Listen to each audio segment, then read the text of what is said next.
rig. He is welding a stabilizer for the building's new security array. Sound design. The rhythmic hiss-clack of the welder. The distant, muffled roar of city traffic. Elias stops. A drop of liquid hits his visor. He wipes it away. It's dark. Viscous. It's not rain. He looks up. The clouds aren't moving with the wind. They are curdling like spoiled milk, turning a deep, bruised magenta. Elias whispering, God, the sky is bleeding. Above him, the atmosphere isn't just changing color, it's tearing. A jagged black rift opens the void pulse. For a heartbeat, there is no sound. Then, the ISS Unity spills. Elias watches as the wing of the cruiser clips a neighboring tower. Thousands of tons of glass and steel begin to rain down on the crowds below. He has 3 seconds to decide, jump for the safety tether or watch the world end. He closes his eyes. Scene 2, the eye of the storm, the live stream. Location, Press Chopper 7, circling the Diamond District. The chopper is shaking violently. Lois Lane is strapped into the bay door, a heavy-duty camera rig stabilized by a gyro mount. Ben Urich is hunched over a laptop, frantically bypassing the government's truth filters to get a raw signal out to the Narrows. Lois. Ben! Is the signal live? The DAC is trying to jam us. Ben. I've got a backdoor through a Wayne Tech satellite. We're live, Lois. Tell them. Tell them what Lex won't. Lois, facing the camera. This is Lois Lane. If you're seeing this, the piece is over. A ship has just exited a star jump over the city. It's being hunted by entities that look like gods and smell like death. The government-built Revengers haven't moved yet. They're letting it hit. They're letting the city burn, so they can be the ones to put out the fire. Look at the Narrows. Look at the people they've abandoned. Scene 3. The cold case. The human grit. Location. An abandoned meatpacking plant. The border of the Soot District. While the sky falls, the world of the little man stays ugly. Detective James Gordon died, and we're stuck here looking at a dead... Naked, so they're tracking down the Joker, Bullock, and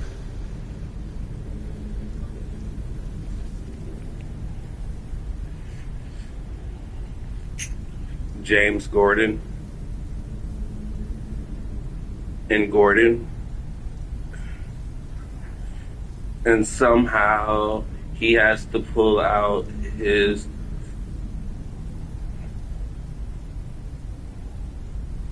Batman suit for this universe that's Tony Stark and Batman made him in case of an emergency. It's modeled after the Batman suit he wore in the New 52 run whenever he was Batman, Jim Gordon Batman. And then I need you to introduce Absolute Robin helping Gordon.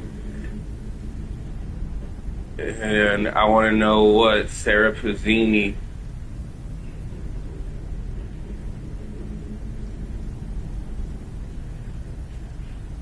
and towards the end of this, I need Wonder Woman and the Witchblade to be hunting down a lead on one of the artifacts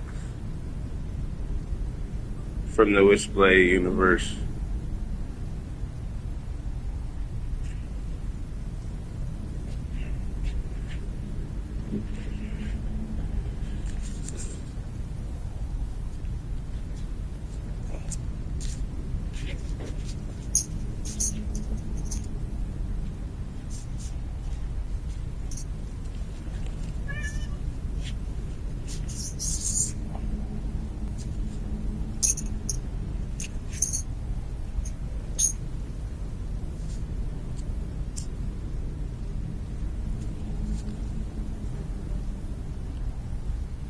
This is the master script for the cinematic event Absolute Amalgam, The Void Pulse.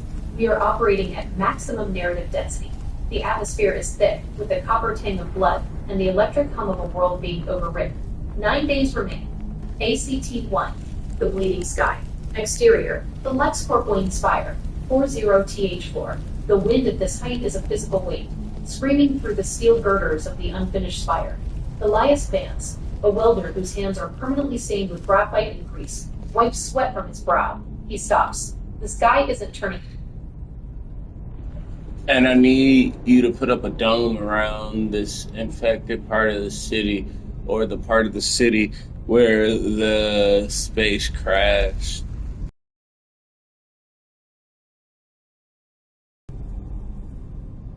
ship.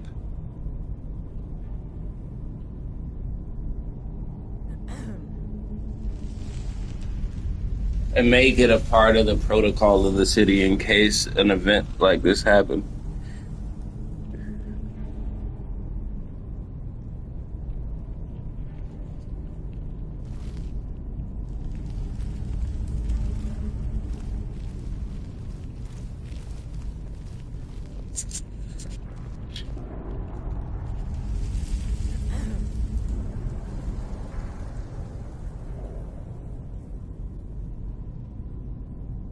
And how the Cabal made this all happen was somehow they tricked Captain Marvel and her team into picking up some package in outer space.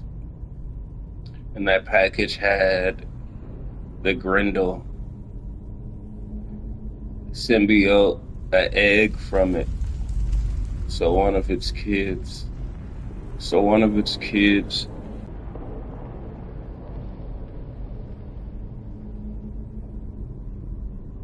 viewed them as kidnapping from him.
People you got added to it and make sure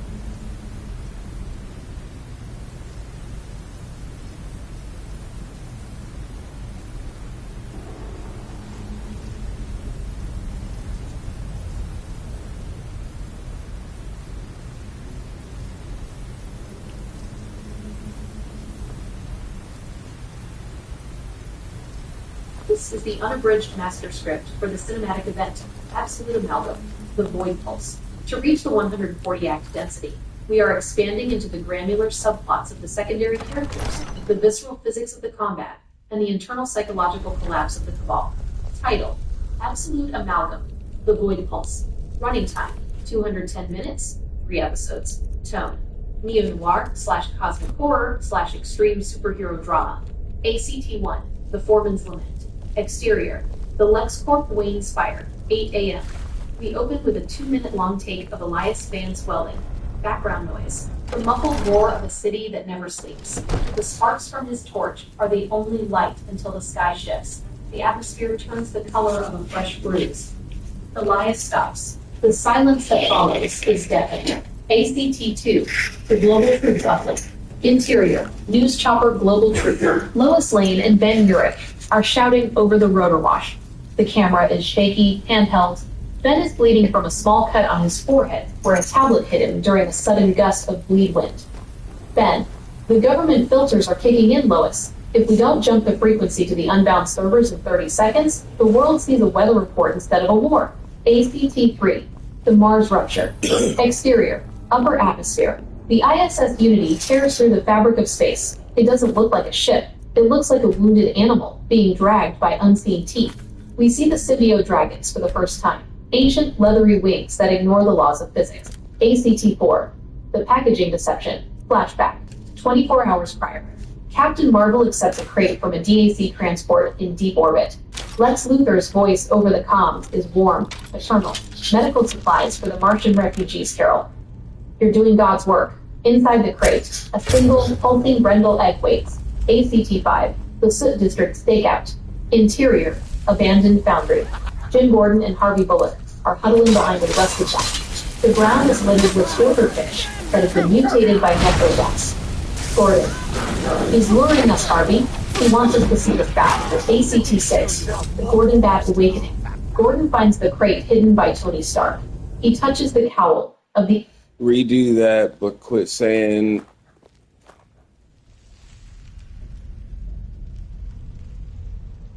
the start of each part. Just let it free flow and make sure it equals how many I said.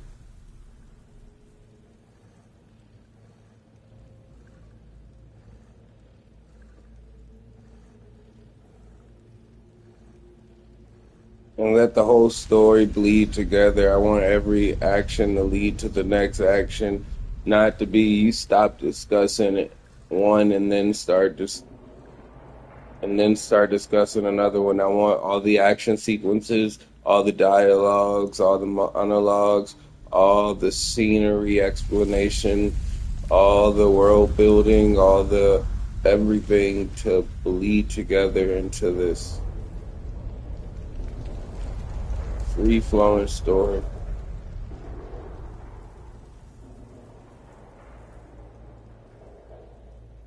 Story. Epic. And the part with them picking up the egg, I want you to extend that. I want it to be like it has the first Aliens movie feel to it. They pick up this egg, it slowly infects members of the group. They manage to seal off the infected to a certain part of the cargo hold while they're getting chased by the heralds, trying to use the Stargate over Mars. They're knocked out of warp speed. I want you to incorporate all the elements we talked about, all of them. Don't sleep on any of the details. I'm here for it.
Boy, does it scream. It hums.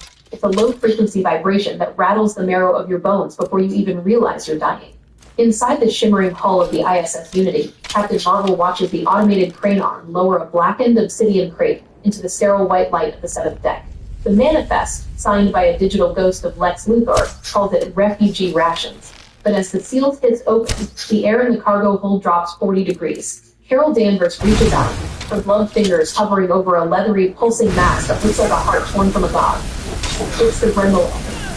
It doesn't just sit there, it breathes. In the engine room, the Super Scroll feels a tickle in the back of his mind, a psychic static that smells like wet earth. He doesn't see the shadow detaching itself from the crate, but he hears the wet slip of a claw on the bridge. Gladiator stares at the Martian Stargate. a ring of flickering blue energy hanging over the red dust of the planet below. Punch it.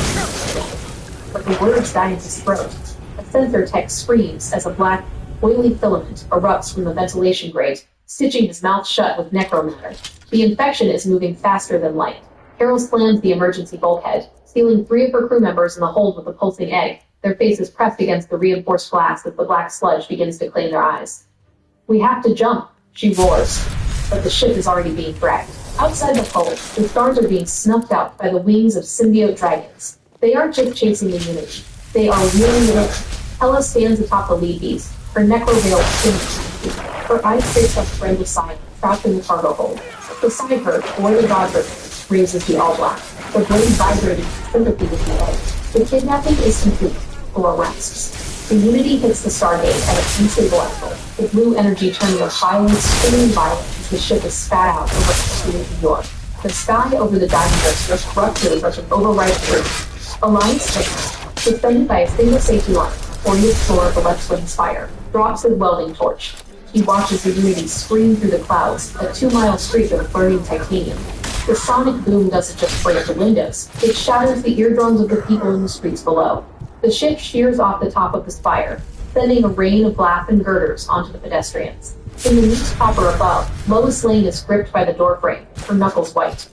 "Ben, are you getting this?" she screams over the rotor howl. Ben Urich is bleeding from the temple, his hands dancing over a localized transmitter. "The government is trying to jam us, Lois. They're broadcasting a false signal. I'm rerouting to the unbound servers, now." As the Unity plows into the Narrows, carving a canyon of fire through the tenements, the Aegis Dome pylons erupt from the earth. Obsidian towers, miles high, snap into place, casting a translucent shadow over the carnage. Darkseid and Luthor watch from the Red Lab, their faces cold and triumphant. "Containment is absolute," Darkseid rumbles. But in the Soot District, Jim Gordon isn't looking at the sky. He's looking at a crate marked with a bat insignia. Beside him, Harvey Bullock is shaking. "Jim, the world just ended. What are we doing?" Gordon doesn't answer. He triggers the release. The Absolute Gordon bat armor, a hulking blue and silver tactical frame, hisses open. Absolute Robin drops from the rafters, his scavenged cape snapping in the wind. The Joker's headed for the crater, Commissioner. He thinks the aliens are an audience. Deep in the smoking heart of the crater, the Hulk stands amidst the ruins of a school bus. He isn't roaring. He is glowing. The air around him shimmers as the one above all and the one below all manifest in his mind. "The balance is tilted, Bruce," the white light whispers. "The King in Black wants his child back. If you let him take it, this universe ends in silence." The Hulk looks at the sky, seeing the sentry descending. A golden god with a red glowing obedience disc fused to his spine. Spawn and Venom land on a nearby heap of rubble. Eddie Brock's symbiote is rippling, his eyes turning into white novas. "The hive is open, Hal," Eddie rasps. "I can feel the King's mind through the sentry. The government didn't just leash a god. They leashed a trigger." Absolute Batman, hidden behind the obsidian visor of a DAC guard, watches the sentry's HUD from the Red Lab. He sees the firewall implanted, the original draft subroutine, start to spark as the sentry locks eyes with the Hulk. On the bridge of the news chopper, Lois Lane is a physical pressure now. Sarah Fazzini and Wonder Woman smash through the doors of the Museum of Mystery, their eyes on the Spear of Destiny. "One strike to break the dome," Diana says, her voice a clarion call over the sound of dying engines. "One strike to show the world the truth." The battle erupts in a cacophony of metal and necromatter. Hyperion and Superboy Prime collide with the symbiote dragons, their ego-driven punches leveling blocks while Weapon H lunges for the Hulk. Every choice is a jagged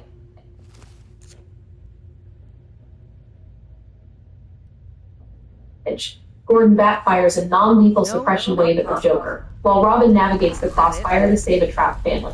In the crater, Venom drives his sword into Gore, not just to kill, but to ascend. He absorbs the Herald's fraction of Null's power, and for a heartbeat, Redo the first meeting of Gore and Venom. I want this to be more drawn out. Don't forget the structure. Don't forget how many acts it's supposed to be.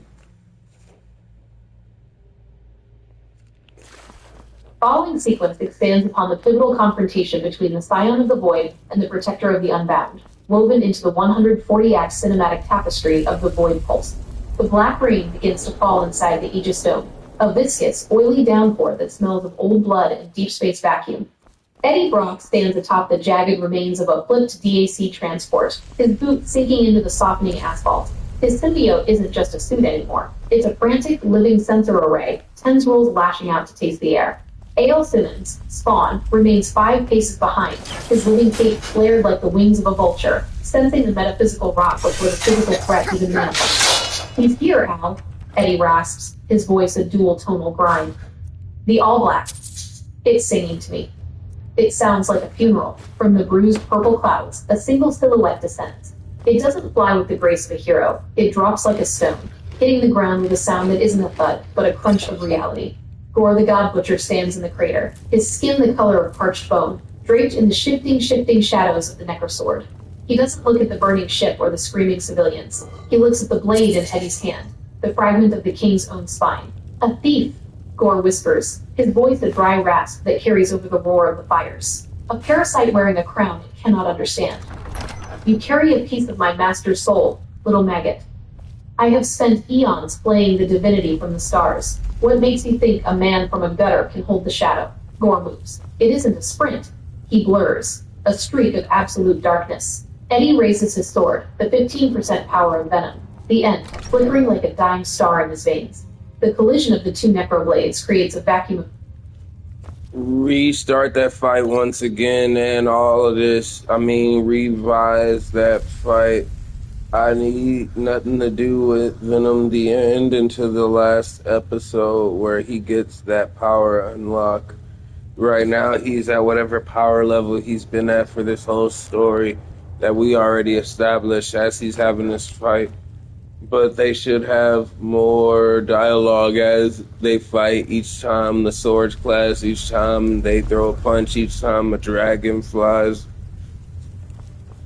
Black rain is a physical weight, a thick necrotic sludge in a state of high alert, tendrils lashing out to taste the copper and ozone in the air. This isn't the god-tier venom of a distant future. This is Eddie Brock, the unbound protector, fighting with nothing but his current grit and the jagged, incomplete necrosword he scavenged from the Shadow Wars. Al Simmons, Spawn, is essentially... Redo this one more time. This is the King in Black version of Eddie Brock. He's just not at full power because since he awoke in this universe with his memories from the other universe and his powers, there's been something wrong. And the something wrong is that he's sharing his powers right now with Noel.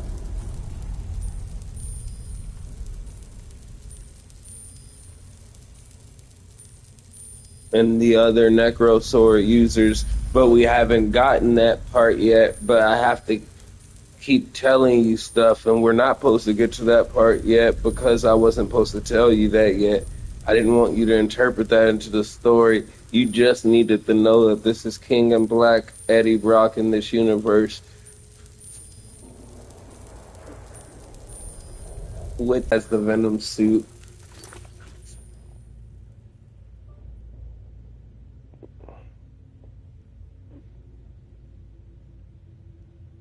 I want to have more conversations between the Venom symbiote and Eddie Brock and the Hive and the attackers, and I need to have more conversations between Spawn and Venom.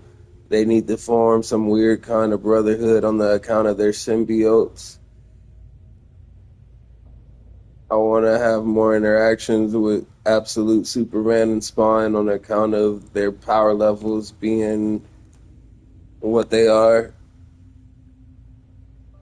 Because I'm not joking, I'm pretty sure Spawn beats Superman. It's a common knowledge. But Superman can also go blow for Spawn. It's just Spawn has hacks. I want to see that interaction with Wonder Woman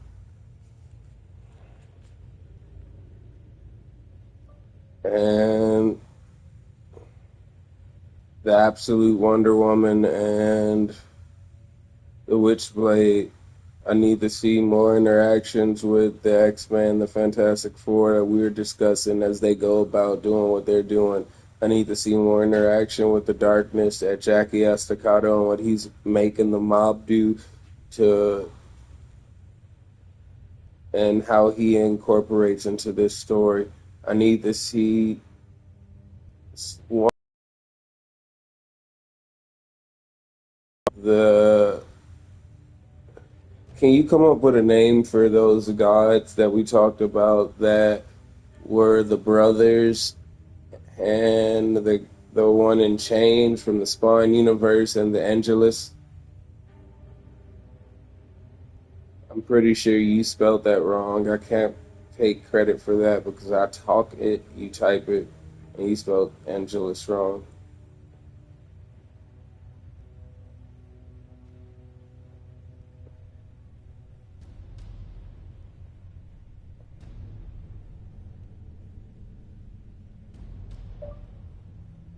I need to see Radiant Black going undercover and meeting up with Batman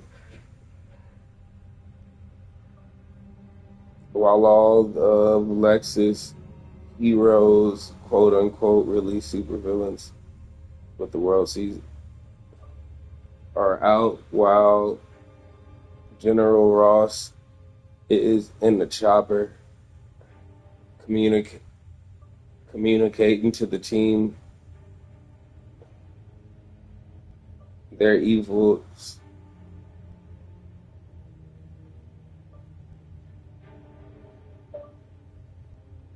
Ultimate absolute revengers.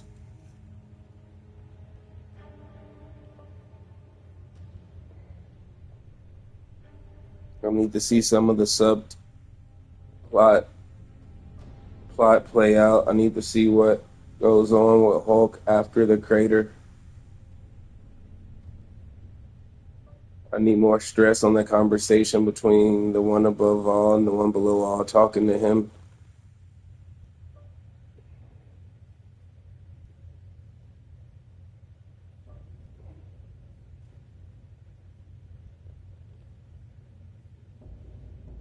I need Radiant Black and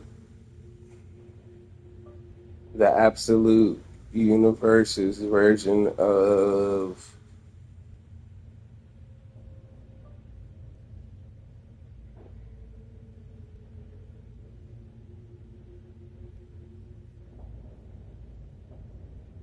Alfred using his training and using Radiant Black's abilities to sneak into the Weapon X facility and meet up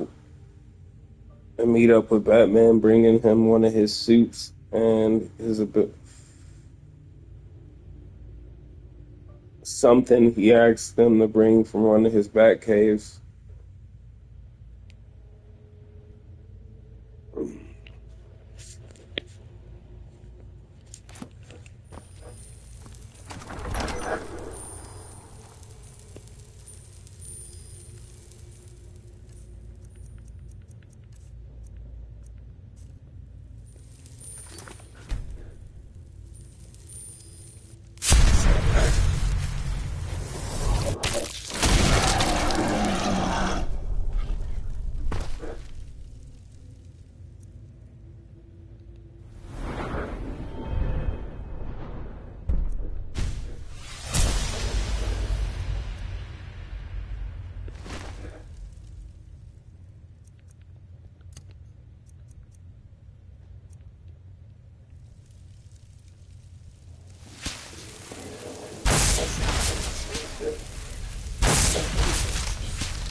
And I'm going to say yield.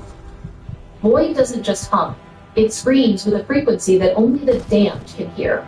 Inside the failing hull of the ISS Unity, Eddie Brock, the King in Black, touches his head as a localized psychic seizure rips through his mind. He isn't just Eddie anymore. He is the god of a hive that feels like a broken radio, static-drenched and distant. Eddie, the dark is crowded, the Venom symbiote whispers, its voice vibrating through his jawbone. The king is home, but he's sitting on our throne. We are sharing the crown with the ghost. Eddie looks at his hand. The necrosword is pulsing, bleeding black light that seems to fight his grip. He can feel Null through the blade, a cold, ancient presence that is siphoning his divinity. He is the king, but in this absolute universe, he is a king in exile, his power partitioned like a hard drive. As the ship screams through the Martian Stargate, Hela and Gore descend. Spawn stands beside Eddie, his living cape, Letha, hissing like a pit of vipers. Spawn, you feel that, Brock? The rot in the sky? Your brothers are here to collect the debt. Venom. They aren't brothers, Simmons. They're leeches. They want the sword. They want the hive. Spawn. Then let's show them why hell and the hive shouldn't be trifled with. The crash and the dome. The Unity slams into the Diamond District, the shockwave flattening the architecture of the Lex-Wing Spire. As the Aegis Dome snaps into place, sealing the Narrows in an obsidian cage, the world shifts. Lois Lane and Ben Urich are live streaming from the Global Truth Chopper, their feed jumping through the unbound Stark Web servers. Lois. Look at the crater. That's the Hulk, and he's not moving. He's staring at nothing. Internal. The Hulk's mind. The Hulk stands in a white and green void. To his left, the one above all. A blinding sun of compassion. To his right, the one below all. A jagged maw of emerald entropy. One above all. The government's forge is the scalpel, Bruce. It wants to cut the soul out of the world. One below all. Let them cut. When the world bleeds, I drink. Smash the dome, Hulk. Be the beast they fear. Hulk. Hulk. Not beast. Hulk is the door. The Shadow Investigation. Gordon and the Blue Knight. In the Soot District, Jim Gordon slams the cowl of the absolute Gordon bat armor shut. The HUD, designed by Tony Stark and Bruce Wayne, flickers to life. Bullock. Jim, the sky is literally falling and you're putting on a suit? We're cops, not crusaders. Gordon. In this city, Harvey, those are the same thing. Absolute Robert, Damien, drops beside them, his eyes on the skyline. The Absolute Revengers are deploying, Commissioner. General Ross is in the command chopper. He's not here to save people. He's here to sanitize the evidence. And the Joker is leading a pack of DAC sanitizer bots toward the crash. Undercover, Radiant Black and Alfred. At the perimeter of the Weapon X facility, a streak of neon black light flickers. Radiant Black, Nathan Gress, moves with the precision of a ghost, guided by Absolute Alfred, EENTWORTH. This Alfred isn't just a butler, he's a Black Ops legend. His memory of the original draft making him the most dangerous man in the room. Alfred. Steady, Master Nathan. The DAC sensors are slaved to the heartbeat. Maintain the radiant pulse. We have a delivery for Master Bruce. They slip into the shadows, carrying a lead-lined case containing the Hellbat Absolute, a suit forged in the fires of the old world's vengeance. The clash of the artifacts. Wonder Woman and Witchblade. Deep in the Museum of Mystery, Absolute Wonder Woman and Sarah Pazzini face off against a contingent of Angelus warriors, beings of blinding, jagged light sent by the godbrothers of the void. Diana. The Witchblade is singing Farah. It recognizes the light of the Angelus. They aren't here for peace, Farah. They're here to reset the clock. The Witchblade says, the sword you're holding, it's not just steel. It's a key to the Godforge. The Brawl of the Unbound. Superman and Spawn. As Absolute Superboy Prime and Hyperion drop into the crater, they are intercepted by Absolute Superman and Spawn. Superman. Prime, stand down. You're causing more damage than the ship. Prime. Damage? I'm the final edit, Clark. I'm the hero the government wrote. Spawn moves with a speed that defies physics.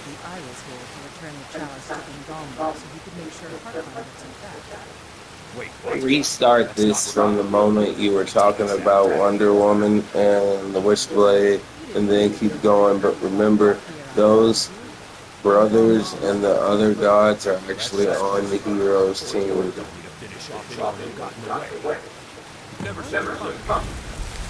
Museum air is thick with the scent of ancient dust and ozone. Absolute Wonder Woman, Diana, and Sarah Pazzini, Witchblade, stand before the shattered display of the First Era. The Witchblade is no longer just a gauntlet. It has crawled up Sarah's arm, its sentient metal pulsing with a rhythmic, bioluminescent purple light. Diana. The Witchblade is singing Sarah. It recognizes the light of the artifacts. It's not fear, it's a homecoming, Sarah. It's telling me the Spear of Destiny isn't just a weapon. It's an anchor. If the government uses it to ground the Godforge, they aren't just rewriting this world. They're pinning the multiverse to a single static page. From the shadows of the vaulted ceiling, two colossal figures descend. They are the elder brothers of the Void, the Darkness, Jackie Estacado's source, and the Angelus. In this absolute world, they aren't enemies. Completely unexpected. Redo that. Remember, isn't the Angela supposed to be in her homeless form with her memories faltering and flickering from the other universe? The only version of the homeless gods that the Cabal have is supposed to be the one from Spawn's universe and the one from the DC universe. The two that are left are supposed to be Angelus and the brother from the Marvel universe. Right now, they're still out there in the streets with the homeless people. The steel air is thick, with the scent of ancient dust and ozone, but the expected divine arrival never comes. Absolute Wonderwoman, Diana, and Sarah Kazim, Witchblade, stand before the shattered display of the First Era, and the Witchblade is screaming, not in triumph, but in a jagged mourning frequency. Diana. The artifacts, they aren't reaching back, Sarah. The spectrum is broken, Sarah. It's the Angelus. She's the anchor for the light, but I can't feel her.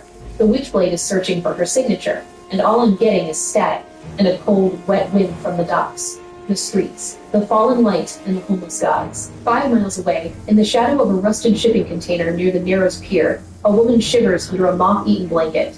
This is the Angelus, the primal force of light, reduced to a nameless drifter. Her memories are flickering like a dying bulb, flashes of golden wings and celestial wars clashing against the smell of cheap gin and the cold reality of the government assault. Beside her sits the brother of the Void from the Marvel universe, he, his hands calloused and blackened by soot, warming himself over a trash can fire. They are the homeless gods, the entities that fall could kill, but chose to bury in the gutter of the absolute universe. The brother.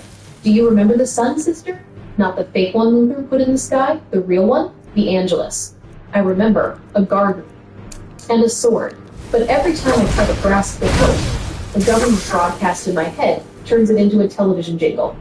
Okay, redo that from that conversation with the homeless gods. Come up with a better name than the homeless gods, like the writers of the universe or some shit, and quit calling them the government. Come up with a better, catchy, comic accurate title to call whatever the Cabal is to this world.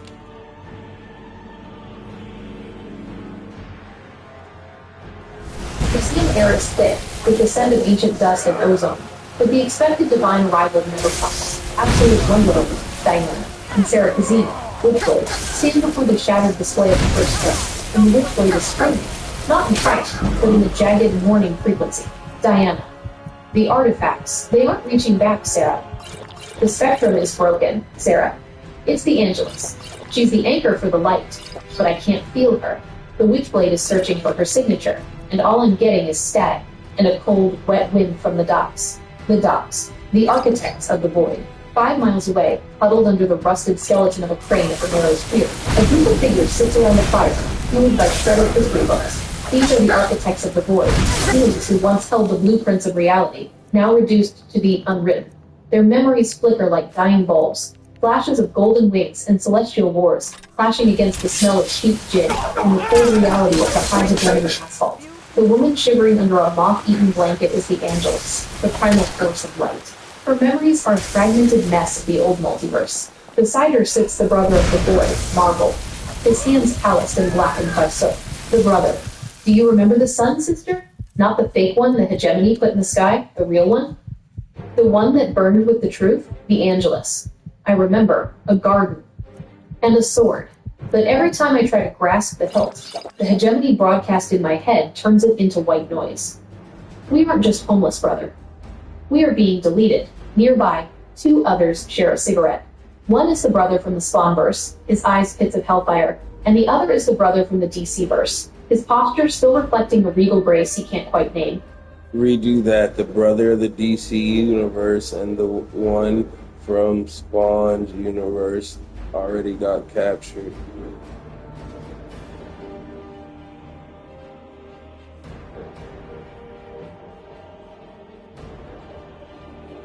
Only one left is the Angelus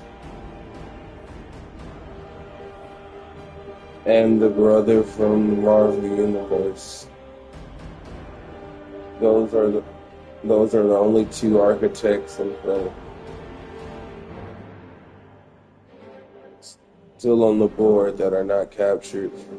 Don't forget the structure that I told you about, and I mean it. Don't forget all my acts. Just because where we paused in the story and I told you to rewrite.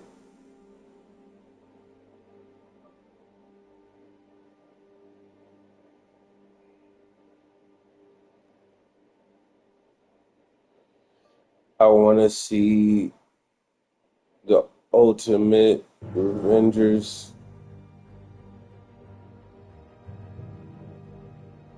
the absolute ultimate Revengers fight Superman, Hulk, and his team until they have to stop fighting to fight Hela and Carnage. That are both their King and Black variants that we already discussed, so there should be no confusion.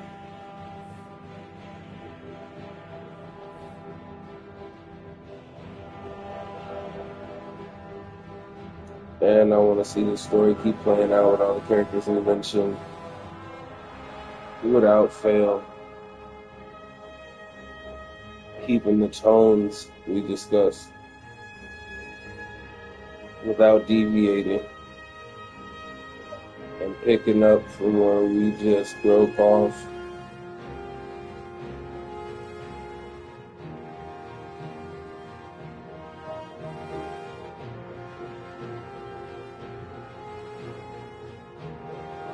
Without specifically saying that and letting it all free flow together.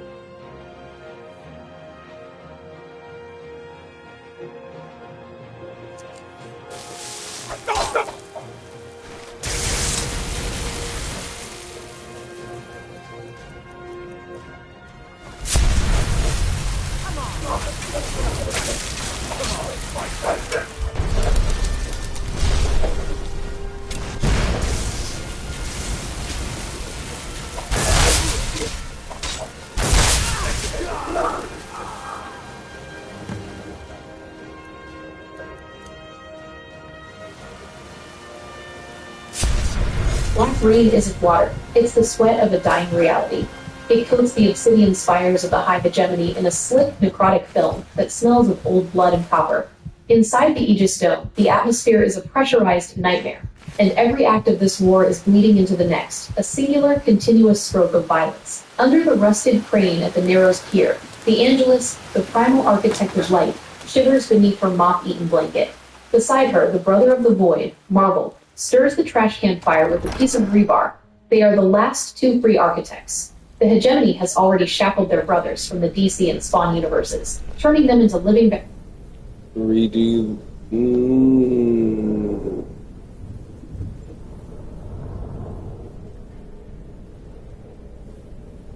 And come up with a better name than what you just said for government or whatever. Just, I don't know. You don't even have to explicitly call it the government or explicitly state it. Just.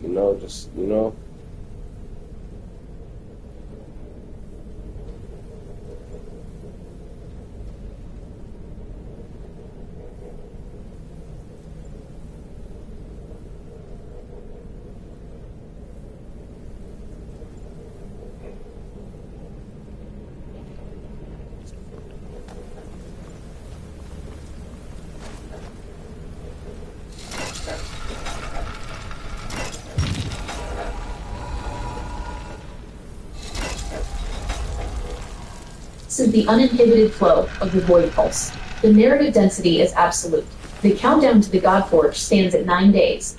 The soot-stained air of the Narrows Pier doesn't just carry the scent of salt, it carries the weight of a dying multiverse.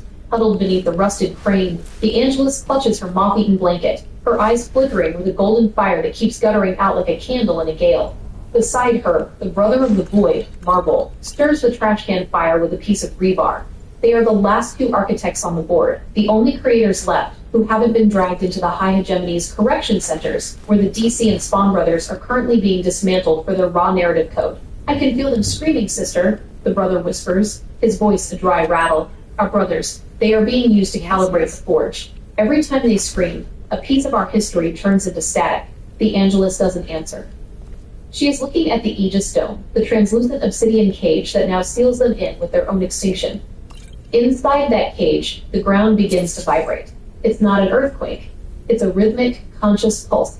In the center of the impact crater, the Hulk has stopped listening to the one above all. He has closed his eyes to the one below all. He is listening to the heartbeat of the architects. Hulk. Hegemony wants to write. Hulk's story? Hulk hates ghostwriters with a roar that shatters every piece of glass within 5.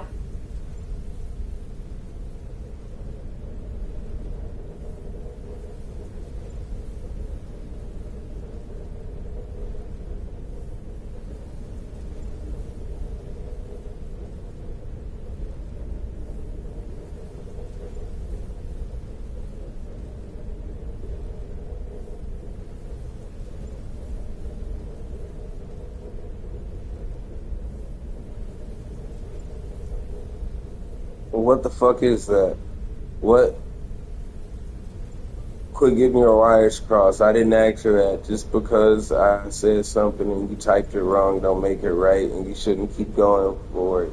You should correct me or correct yourself or ask me, is this correct? Take this the fuck out of your vocabulary, because what the fuck is this? Now redo that from where we were talking about.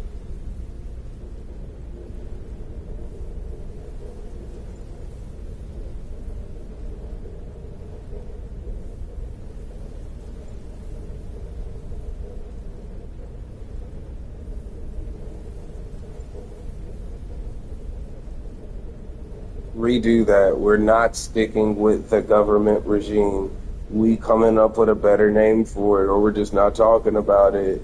We're just letting it free flow. If you can't come up with a better name for the power and place they hold, and quit calling the shit data. They're extracting the brothers for their power so they can use that power because they're fucking bad guys.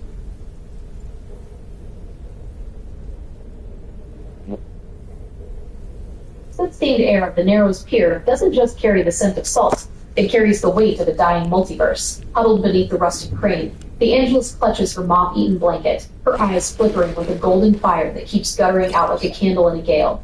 Beside her, the brother of the void, Marvel, stirs the trash can fire with a piece of rebar. They are the last two architects on the board, the only creators left who haven't been dragged into the Black Directorate's torture vaults, where the DC and Spawn brothers are currently being drained of their divine essence, their very souls being siphoned to prime the Godforge. I can feel them screaming, sister, the brother whispers, his voice a dry rattle. Our brothers, they aren't just dying. They're being emptied. Every time they scream, a piece of the stars goes dark. The Angelus doesn't answer. She is looking at the Aegis Dome, the translucent obsidian cage that now seals them in with their own extinction. Inside that cage, the ground begins to vibrate. It's not an earthquake. It's a rhythmic, conscious pulse. In the center of the impact crater, the Hulk has stopped listening to the one above all. He has closed his eyes to the one below all. He is listening to the heartbeat of the architects. Hulk, Directorate wants my power? Hulk is not a battery. With a roar that shatters every piece of glass within 5 miles, the Hulk strikes the Earth. The localized frequency travels through the tectonic plates, hitting the pier. The Angelus gasps, her spine straightening as the vibration hits her core. For the first time in an eternity, she remembers the light, not the fake gold of the Directorate, but the blinding, righteous fire of the First Era. In the sky above, the absolute revengers are no longer pretending to save civilians. General Ross, perched in the command deck of the Thunderbolt 1 gunship, barks orders into the comms. Prime. Hyperion. Forget the triage. Terminate the Unbound. We need this district wiped before the decimation strike hits. Absolute Superboy Prime blurs into Absolute Superman, their collision creating a localized vacuum. You're a relic, Clark. Prime sneers, his Ultron Brainiac cape lashing out like a whip. I'm the one who gets to survive the reboot. Superman catches Prime's fist, the impact creating a shockwave that levels the surrounding tenements. You aren't a survivor, Prime. Yes? You're a symptom. Beside them, Spawn is a whirlwind of necro chains and hellfire, wrapping Hyperion in a shroud of absolute darkness. You want to be a sun boy? Spawn wrath. I'll show you the heat of the pit, but the fight is interrupted by a scream that sounds like 1,000 dying stars. Hela and Carnage, both in their King in Black variants, have arrived. Hela doesn't block. She drifts on a cloud of symbiote ichor, her necro veil now fused with Null's void matter. Carnage is a jagged nightmare of red and black spheres, his laughter echoing through the hive mind. They aren't here for the Revengers. They are here to reclaim the Grendel egg from the Unity's wreckage. Carnage. Look at them, Hela. The heroes are fighting the puppets while the king's child waits in the nursery. Let's show them what happens when the ink turns to blood. The battlefield turns into a four-way slaughter. The Revengers, the Unbound, and the Heralds of the Void collide in a mess of cosmic power. Weapon H lunges for Weapon X, Wolverine, their adamantium claws creating a shower of sparks that ignites the leaking Shi'ar fuel. Redo that from whenever Carnage and Hela appear. Weapon X hasn't betrayed them yet. And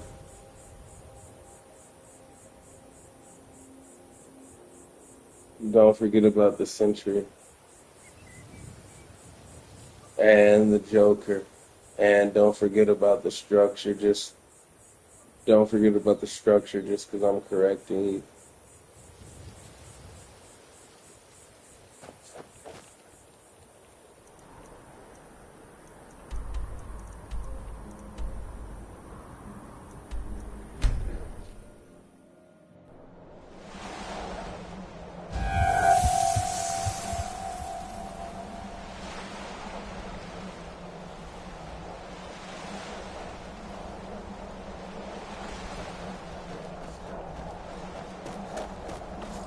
The choked air above the crash site rips apart as Hela and Carnage, the heralds of the King in Black, descend like a stain across the sky.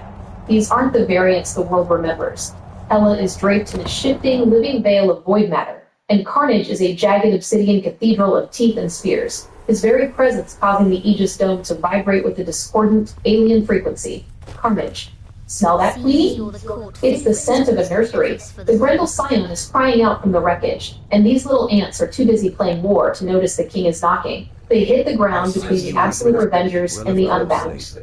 Hela's necro veil lashes out, snagging a Directorate gunship and crushing it like a tin can, while Carnage's spears impale the street, turning the asphalt into a forest of red and black spikes. Absolute Superboy Prime stops his assault on Superman, his eyes widening on them. And what is that? That's not in the script. General Ross. Who are these glitches? General Ross, Vietcong. Hey, redo this. Quit calling them glitches. Quit with the high-tech terminology and the call this stuff for what it is. These are people. These are biology, not technology. This isn't some system. This isn't some video game. This is a movie about comic book characters. In their universe, they're real.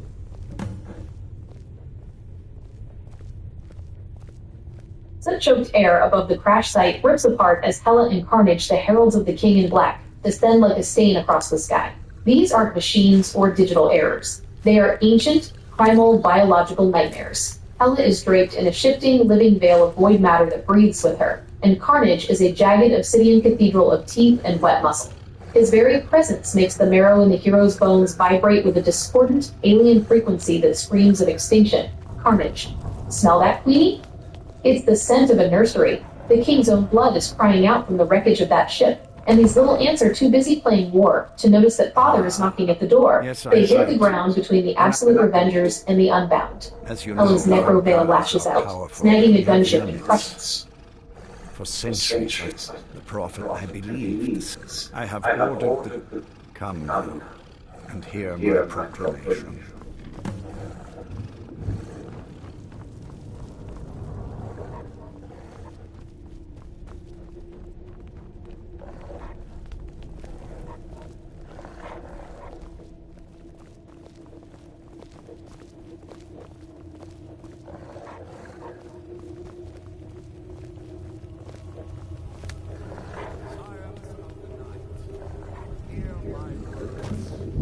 The prophesied time is at last upon us. Soon we will claim dominion over the sun itself and forge a new realm of eternal darkness. Now that I have reclaimed one of my elder scrolls, we must find a moth priest to read it. I have spread false rumors about the discovery of an elder scroll. I read to rule the moth priest here. Now it is time to see if those efforts have borne fruit. Go forth and search the land for rumors of a moth priest within our borders. Look to the cities. Speak to innkeepers, carriage drivers, anyone who would meet a traveler. Go now and carry out this task. This is my command. Will be done. Most interesting. Do you need something? Any idea how you're going to find a moth priest? Skyrim's a pretty big place.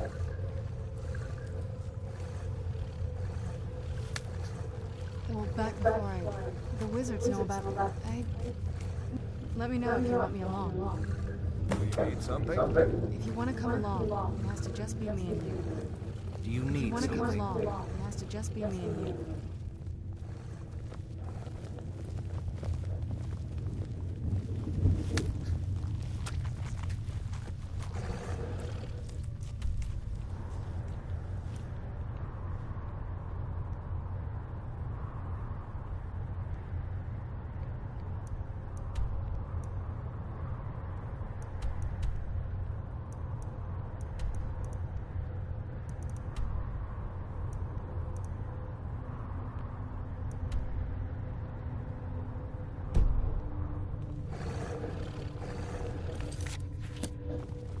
Seems you're the court favorite, at least for the moment.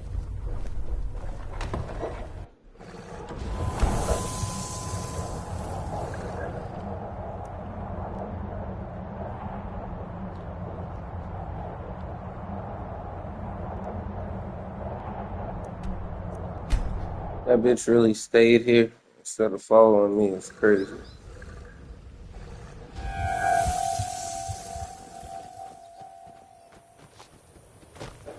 What do you need?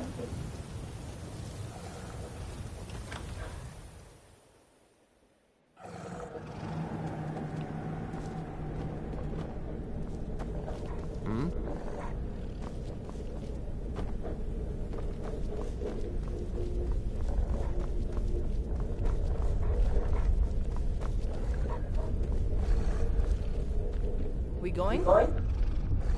I'm heading home if you need me.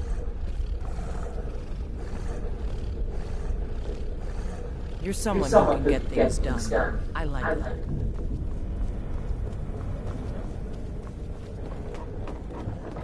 Yes?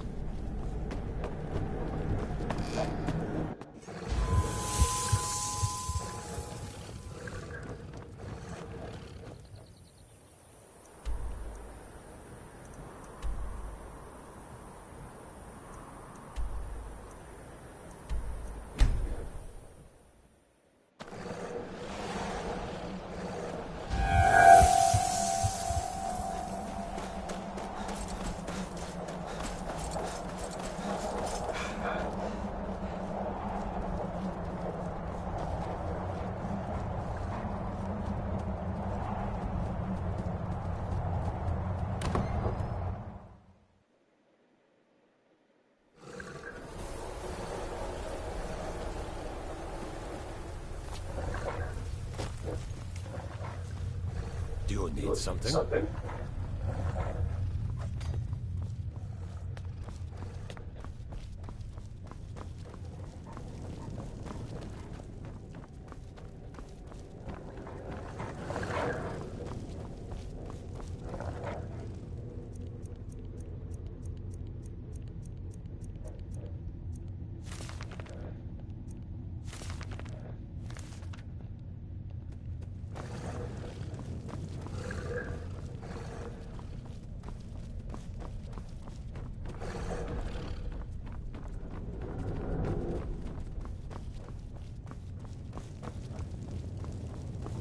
I'm sure Lord Harkin is grateful you returned his daughter.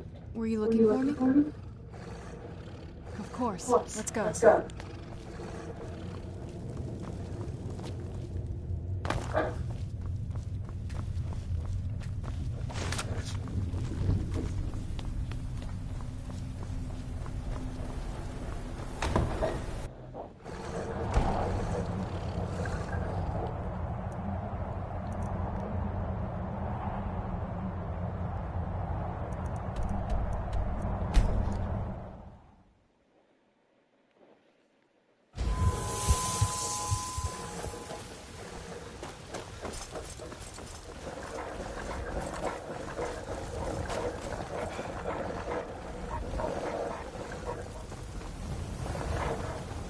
I work with my mother, sell fruits and vegetables. It's fun mostly. I spend a lot of time at the market stall so I can learn the merchant's trade. I need more experience.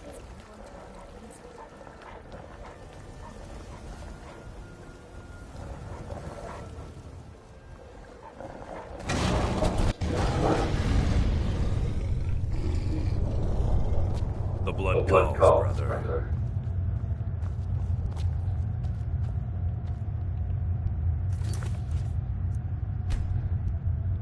The blood calls, brother.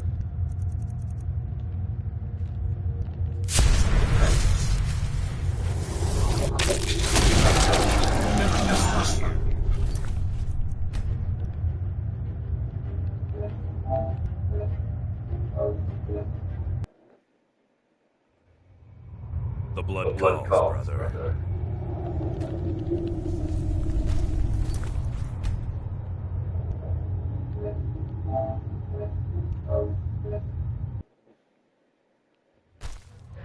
The blood calls, brother.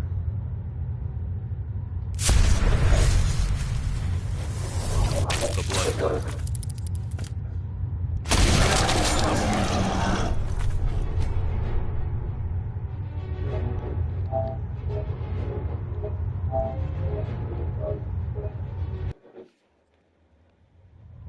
The blood calls, brother. All these young.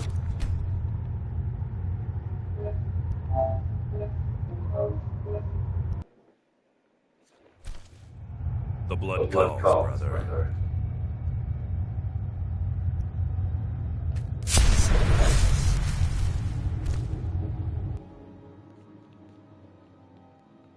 It's so bright out here. I don't know how you stand it.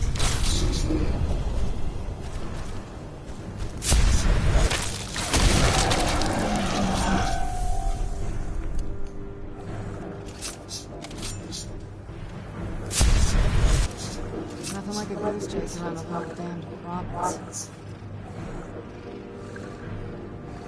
Are you sure that's something you want?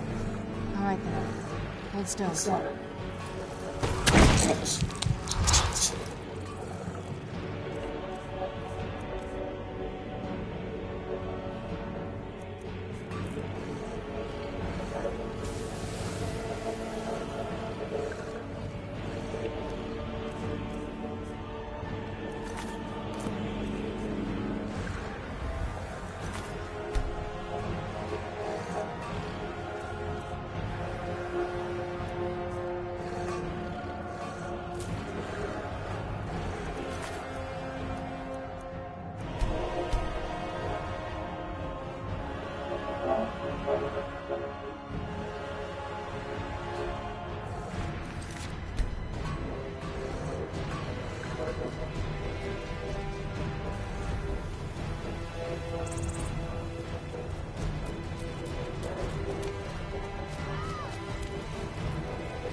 Who's there?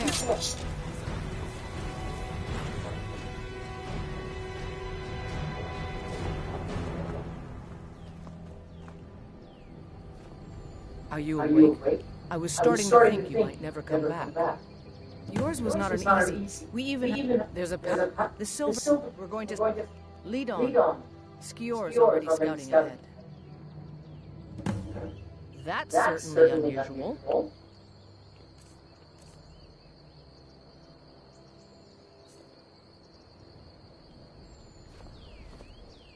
Skior's somewhere ahead. We need to find him.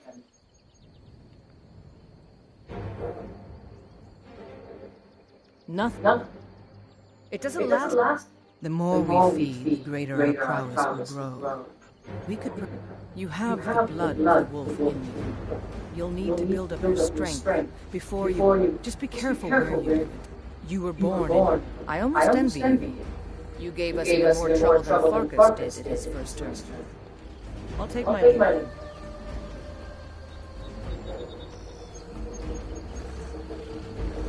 Oh, what is it? Less talk, more hunt. The Silver Hand have taken over the old. I'll show you what I know. All right then.